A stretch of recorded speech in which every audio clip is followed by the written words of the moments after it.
the law and the Constitution. And whilst we have to recognise, and I do think this is important, guys, we have to recognise that the whole of the system obviously isn't corrupt. All of the guards are obviously not corrupt, and a lot of them would be appalled to hear what's going on and at the treatment of Maurice McCabe. But we have to also acknowledge that they are trapped in a situation where, whether they like it or not, or whether they are deliberately doing it or not, they are supporting these practices by not speaking up and not standing up like the rest of us have done. And even if it means you lose your job, lads, do the right thing. Stand up and call a spade a spade.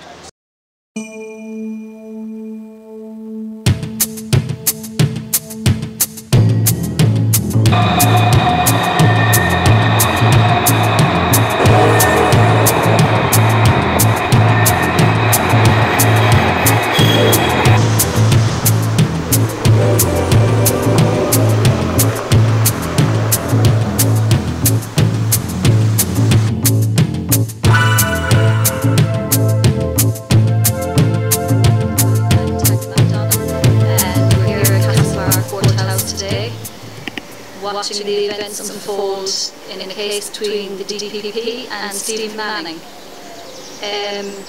This morning in court, Stephen spoke to the judge about his previous 5 attempts with 5 different solicitors requesting legal aid, and he was refused 5 times by those 5 separate solicitors. He spoke to the judge again, pleading with him about legal aid, and the judge completely turned him down and told him he had ample time to get legal representation. Now, Stephen did say that it was his right under the Constitution to have representation in court, but the judge completely shot him down and said the case was going ahead regardless, which it has done. What also came up is the DAR. The DAR, as we know, was tampered with, was doctored. It wasn't switched on at the correct time. It was supposed to be switched on. So we missed crucial evidence of what happened at the beginning of that court.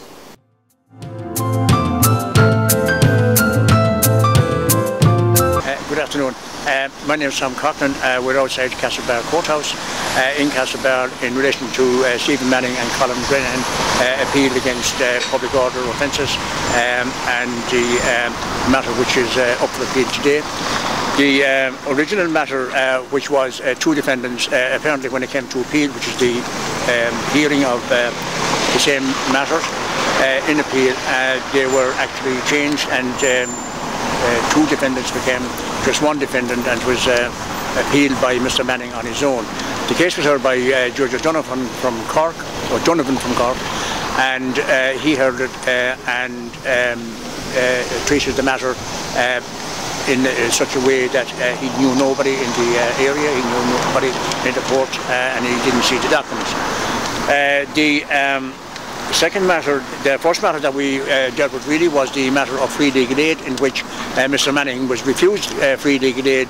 He tried to obtain legal aid from solicitors 5 times and was refused 5 times, and therefore was left to defend himself as a lay litigant. He had 1 or 2 advisors, but according to the judge, apparently were to get their P45, which was the admission to Mr. Manning this evening when the case finished. The case went on until just a short while ago, and it's to go on again tomorrow, and probably 2 weeks has been set aside for this matter. The second matter that came up was the matter of senior counsel being the only person, according to Judge Donovan, the only person who was allowed to have witnesses removed when certain evidence is given against the witnesses. And in this particular case, this is not actually correct, as I have been in court many times where judges have allowed witnesses to be removed or to remove themselves in a friendly manner, and that they were to stay outside the courts until evidence by certain people were to be given and concluded. According to this, apparently Mr. O'Donovan seems to be misled, or is not aware that other people are allowed to remove the witnesses, and solicitors or lay litigants ask for this all the time. Number 3 is that there was concern today about documents in relation, first of all, to the DAR, or digital auto recordings. The situation arose whereby there was an order given in the previous court that the DAR was to be given in its entirety to both Mr. Manning and to Colin Brennan. In questioning Peter Mooney, who is the registrar of Castlebar Courthouse, Mr. Mooney said that the 2 were given, and that only 2 was given to both Mr. Manning and Mr. Brennan. It later transpired in questioning by Mr. Manning that Mr. Mooney had actually either slipped or told a lie in relation to the amount, as 2 became 3. So in actual fact then it was established that 3 digital audios were actually given, 1 for Mr. Manning, 1 for Mr. Renahan, and 1 for Mr. Mooney. In further examination, 3 became 4, and Mr. Mooney then admitted that there was a 4th one, and that the 4th one was given to the GPP. It also transpired that in the recordings there was 9 files missing, and it transpired that the one that was actually heard in court this morning in fact had the 9 files, but the 9 files were missing on the other 4. So in actual fact then there may have been 5 audio recordings handed out, and Mr. Manning suggested that there was possibly even 6 or possibly even more. So it wasn't established as to really how many was there. The other matter then that came up was documentation that was altered, and a battle went on for a while about this matter, because it was where documents were filed, and when you file a document you get a receiving stamp. The receiving stamp was given on a particular date, but it later transpired that the entire document was written on, scrubbed out, different people became different parts, defendants became respondents, respondents became defendants, and so on.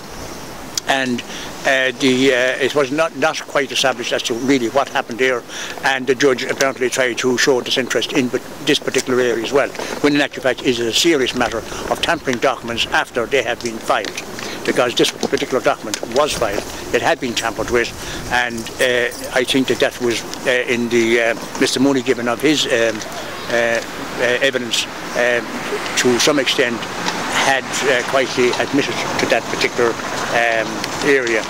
And then there was